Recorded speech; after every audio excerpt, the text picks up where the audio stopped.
Bonjour à tous et bienvenue dans cette nouvelle leçon d'algorithmique. Aujourd'hui, nous allons traiter la récursivité.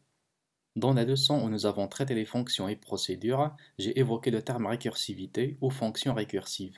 La récursivité est une sorte d'itération qui donne lieu à un traitement répétitif comme celui assuré par les trois boucles classiques, à savoir tant que, pour et répété. Cependant, ce traitement itératif est assuré par une fonction dite fonction récursive. Une fonction récursive est une fonction qui s'appelle elle-même. Autrement dit, dans le corps même de la fonction, on trouve l'appel de celle-ci. Donc à chaque fois qu'elle s'exécute, elle s'appelle, ce qui l'amène à se réexécuter de manière séquentielle. Bien entendu, une récursivité mal exprimée mène à un traitement infini, exactement comme une structure itérative mal formulée qui mène à une boucle infinie. Imaginons que l'on souhaite écrire un algorithme qui calcule la somme des 10 premiers entiers positifs. On peut faire ce traitement avec les boucles comme ceci. À l'aide de la boucle tant que, on aura l'algorithme suivant. Avant d'entrer dans la structure itérative, on initialise le compteur de la boucle représentée par la variable i à 1 et la somme s à 0. Dans la boucle, on affecte à s son ancienne valeur à laquelle on a ajouté la valeur actuelle du compteur, puis on incrémente celui-ci de 1. Autrement dit, avant d'entrer dans la boucle, s vaut 0. Une fois dans celle-ci, s vaut 1 lors de la première itération, puis 3 dans la deuxième itération, etc. À l'aide de la boucle pour, on aura ceci. Et à l'aide de la boucle répétée, on aura cet algorithme. Donc vous avez vu que dans les trois boucles, nous avons répété le même traitement 10 fois, tout en incrémentant la variable i de 1 à chaque itération. Bien entendu, la condition de sortie de la boucle répétée est légèrement différente vu sa particularité. Maintenant, essayons de faire la même chose, mais cette fois en recourant à la récursivité à l'aide d'une fonction récursive. Je propose cet algorithme. Vous avez peut-être remarqué l'absence du bloc consacré à la déclaration des variables dans l'algorithme principal et aussi dans la fonction. En effet, dans cet algorithme, nous n'aurons besoin d'aucune variable, à part la variable locale NBR qui constitue l'argument de la fonction, et qui sera initialisée statiquement au moment de l'appel avec la valeur 10. Examinons maintenant ce qui va se passer. Dans le corps de l'algorithme, on appelle la fonction nommée foncrec, qui insinue fonction récursive. Sa valeur de retour sera affichée à l'aide de la fonction à écrire. Au moment de l'appel de la fonction, on passe la valeur 10 en guise d'argument. Cette valeur sera assignée à la valeur locale NBR. Dans le corps de la fonction, on remplace NBR par sa valeur, ce qui donne le résultat 10 plus foncrec 9. Cette expression constitue la valeur de retour de la fonction, ce qui signifie que l'on doit sortir de celle-ci en retournant ce résultat-là. Cependant, ce dernier dépend encore de l'exécution de la fonction foncrec elle-même, en lui passant cette fois la valeur 9. Alors, vous êtes conscient que foncrec est une fonction récursive dont le résultat de retour dépend de sa réexécution. Autrement dit, la fonction écrire déclarée dans le cours de l'algorithme principal est mise en instance jusqu'à ce que foncrec finisse son traitement afin qu'il retourne son résultat au complet.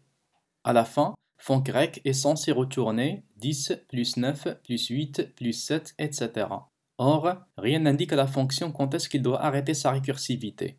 En effet, au bout d'un certain moment, NBR vaudra 0, puis moins 1, puis moins 2, et ça continuera ainsi à l'infini.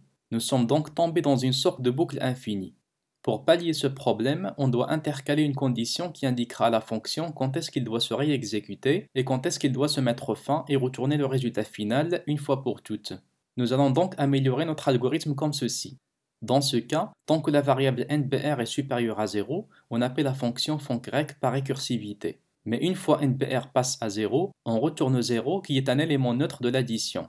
La valeur de retour finale de la fonction vaut donc 10 plus 9 plus 8 jusqu'à plus 0. Et c'est ce résultat que l'on affichera à l'aide de la fonction écrire dans l'algorithme principal. De la même manière, la fonction qui permet de calculer la factorielle d'un entier par récursivité, et que l'on a déjà vu dans la leçon où j'ai traité les fonctions et procédures, est la suivante. À la fin, sachez que la récursivité s'avère quelquefois utile, comme dans les algorithmes de tri par exemple. En effet, l'exécution prend moins de temps dans ce genre de problème que si l'on y procède via les boucles classiques. Une fonction récursive est aussi souvent plus courte à écrire, donc plus lisible. Notez que certains langages de programmation comme JavaScript ou ActionScript utilisent souvent des fonctions récursives pour réaliser les animations. Maintenant, nous allons implémenter notre algorithme qui calcule la somme des n premiers nombres entiers positifs avec une fonction récursive à l'aide du langage Python. On commence par déclarer la fonction en lui passant l'argument NBR, on met la condition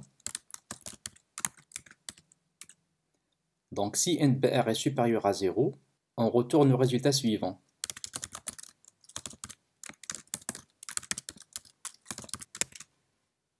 C'est-à-dire NBR plus funcrec NBR moins 1. Donc vous avez remarqué l'appel récursif de la fonction funcrec. Sinon, on retourne 0. On sort maintenant de la fonction, puis on va afficher ceci. C'est-à-dire la somme des 10 premiers entiers positifs, en exécutant la fonction funcrec. Exécutant, ça donne 55. Si je change de valeur, par exemple le 3, on est censé avoir 1 plus 2 plus 3, ce qui donne 6. Et voilà. On fait la même chose pour la factorielle.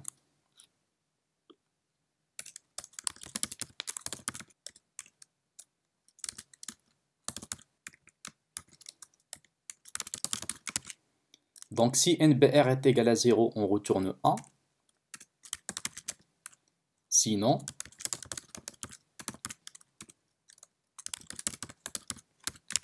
dans ce cas, on retourne NBR multiplié par fact NBR moins 1. C'est encore un appel récursif de la fonction fact. Maintenant, on affiche la factorielle d'un nombre. Par exemple 3. On est censé avoir 6. Voilà. La factorielle de 5, c'est 120, etc. Alors j'espère que vous avez compris comment appréhender les fonctions récursives. Merci pour votre attention et à la vidéo prochaine.